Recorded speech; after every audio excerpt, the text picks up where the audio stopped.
Hello everyone. So CSIR का part C का question जो 4.75 मार्क्स का है। यहाँ पर हमारे पास एक वेक्टर वैल्यूड फंक्शन है जो कि इस तरह से डिफाइंड है। यहाँ पर ABCDEF ये सारे के सारे एक रियल कॉन्स्टेंट्स हैं। हमें चेक करना है ये चारों में से कौन सा ऑप्शन सही है। सो दिखने में ये फंक्शन एक कॉम्बिनेशन है XY का, और जब भी ऐसा कुछ आता है तो ये बहुत ही स्मूथ टाइप का फंक्शन होता है, बहुत ही ईजी होता है इवेल्युएट करने के लिए। सो हम देख सकते हैं यहाँ पे हमें f दिया हुआ है। f of XY is AX plus BY plus C comma DX plus EY plus F, और जो कि हम लिख सकते हैं F1 XY comma F2 of XY की तरह। सो इस केस में सबसे पहले हम इसका डेरिवेटिव निकालेंगे क्योंकि वो बहुत ही ईजी है। So D of F is nothing but F1 का partial derivative with respect to X, F1 का partial derivative with respect to Y, F2 का partial derivative with respect to F, F2 का partial derivative with respect to Y। तो अगर ये हम calculate करते हैं सो ये इसका derivative with respect to X और with respect to Y, so that is AB, और इसी तरह से यहाँ पे मिलेगा DE। सो इसके एग्जिस्टेंस में कोई प्रॉब्लम नहीं है, तो ये एग्जिस्ट होता है। इसके लिए F का टोटल डेरिवेटिव एग्जिस्ट होता है, इसीलिए हम बोल सकते हैं कि F is differentiable. Similarly differentiable है, और इसका पार्शियल डेरिवेटिव भी हम देख सकते हैं कि हर जगह एग्जिस्ट होने वाला है, और डायरेक्टली F इज़ डिफरेंशिएबल से भी हम क्लेम कर सकते हैं, कंक्लूड कर सकते हैं कि F के सारे पार्शियल ऑर्डर डेरिवेटिव एग्जिस्ट हो रहे हैं। तो एक ही ऑप्शन, एक ही कैलकुलेशन से हमें ये दोनों का कंफर्मेशन मिल जाता है। अब हमें कंटिन्यूटी और यूनिफॉर्म कंटिन्यूटी पे फोकस करना है। सो मैं यूनिफॉर्म कंटिन्यूटी पे फोकस करूँगा क्योंकि मुझे पता है कि अगर यूनिफॉर्मली कंटिन्यूस है तो फंक्शन ऑटोमेटिकली कंटिन्यूस हो जाता है। ओके, सो मैं चेक करूँगा ये यूनिफॉर्मली कंटिन्यूस है कि नहीं, और ये चेक करना बहुत ही ईजी है। So let x1 comma y1 and x2 comma y2 belong to R2 such that norm of x1 comma y1 minus x2 comma y2, which is obviously square root of x1 minus x2 square plus y1 minus y2 square. So suppose this is less than delta. So हमें क्या check करना है? norm of f of x1 y1 minus f of x2 y2। कोई भी दो random variables हम domain में से पिक करेंगे और चेक करेंगे कि इसका नॉर्म क्या आता है।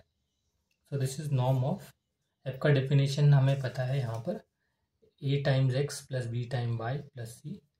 सो यहाँ पर आ जाएगा a x1 plus b y1 plus c comma d x1 plus e y1 plus f, ये पहले कोऑर्डिनेट्स के लिए, minus a x2 plus b y2 plus c comma d x2 plus e y2 plus f।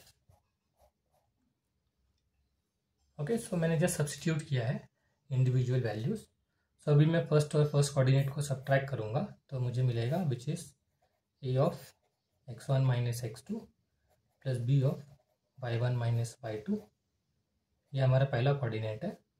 और इस तरह से दूसरे को दूसरे से सब्ट्रैक्ट करेंगे, so d x1 minus x2 plus e y1 minus y2, और f कैंसिल हो जाएगा, so there is no problem. अब नॉर्म का डेफिनेशन अप्लाई करेंगे, सो ये हो जाएगा square root of a x1 minus x2 square plus b y1 minus y2, ये पूरे का square plus d x1 minus x2 plus e y1 minus y2, ये पूरे का square. Okay, so norm of x comma y is x square plus y square under square root. So अभी a plus B the whole square type है दोनों तरफ, तो अगर हम इसको एक्सपांड करते हैं तो ये आ जाएगा a square x1 minus x2 square plus 2ab x1 minus x2 y1 minus y2 plus b square y1 minus y2 square, similarly plus D square x1 minus x2 square plus 2 DE x1 minus x2 y1 minus y2 plus E square y1 minus y2 square. Okay, so individually दोनों रोज को expand किया तो हमें ऐसा कुछ मिला, और by our initial assumption हमें पता है कि इसका square root less than delta है, तो इससे हम ये भी कह सकते हैं this implies x1 minus x2 square.